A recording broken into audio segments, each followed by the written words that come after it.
Today, we're interviewing Landis with All Rise, The Art of Mock Trial. So, after observing a significant lack of transparency in scoring at mock trial competitions, Landis developed a guidebook titled All Rise, The Art of Mock Trial.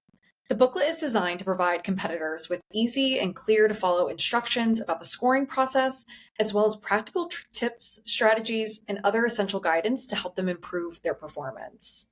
So, Landis, what inspired you to start working on solving this problem for teens interested in mock trial?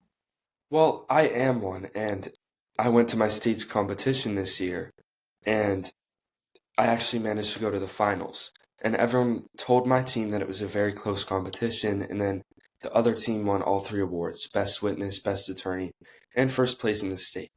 That made us curious how the scoring worked, and we wanted to just know more about it.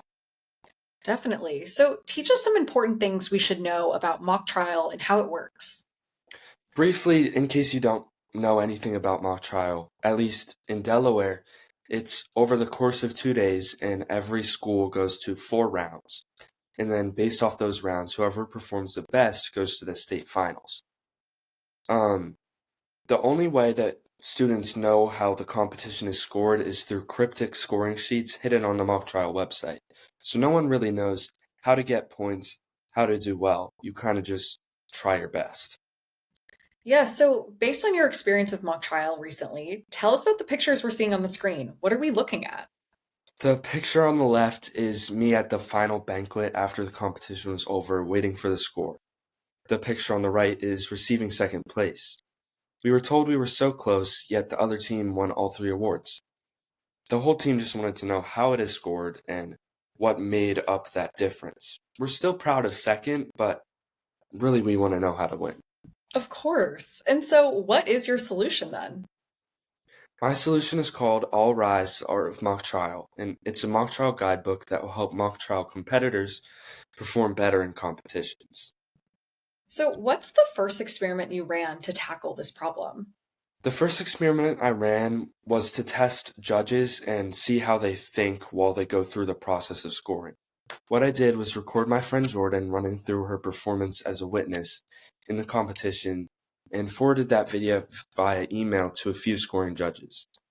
A few of them didn't get back to me, but one of them who did said that they weren't allowed to give that in-depth feedback out of the season. It made me realize that information is really hard to get when it comes to how the competition is scored. And I realized that turning that information into a guide booklet would probably be a successful product. Right. So, once you focused on creating this booklet, what experiments did you run next and how did you test it? An experiment I ran to test the booklet was making a prototype page. That's the picture you see on the left. The picture on the right is the current cover. I had my mind pretty set on the booklet idea, but I knew that people might not want to spend money on it and might not appreciate the aspect of it being physical media. I printed out a copy of the page on the right, sorry, and shared it with a couple of my teammates and interrogated them for feedback. What I learned is that they said it was easy to process and appreciated the visual layout. So, describe some hypothetical scenarios of students using your guidebook to solve their problem. I imagine two characters using my product. First, Tiny Tim. He's a freshman and he's never done mock trial. He's new to the club. The booklet provided him with a lot of valuable information that he wouldn't have known until after he already participated in the competition. Second is Jackie, the senior team captain, who's really motivated to take her team all the way. I imagine she's academically competitive, socially very motivated, and overall wants to win. And she's gotten close in the past but never quite gotten there. She'll find great use in the information that outlines scoring judges' thought processes in when she's organizing practices and moving her team forward.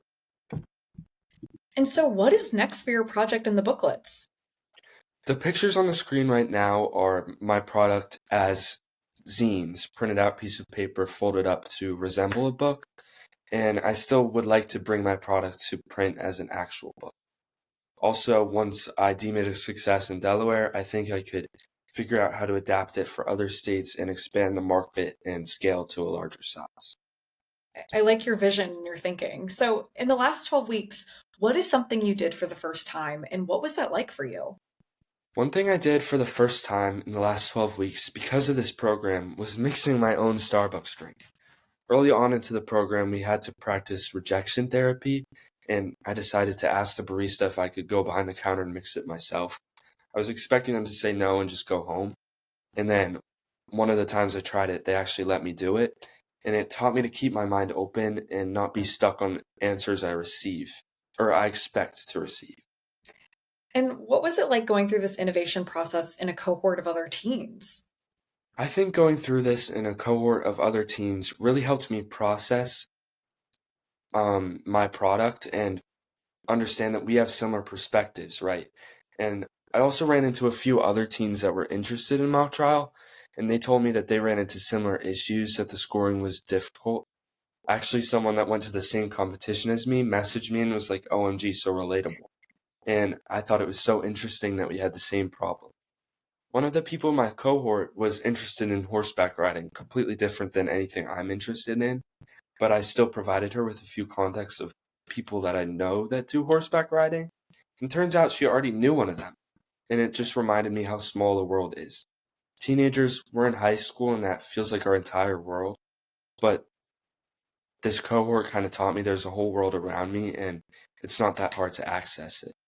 I love that learning, Landis. And so, thank you so much for sharing your journey and your story with us. And congratulations on graduating from the Social Innovators Program. Thank you.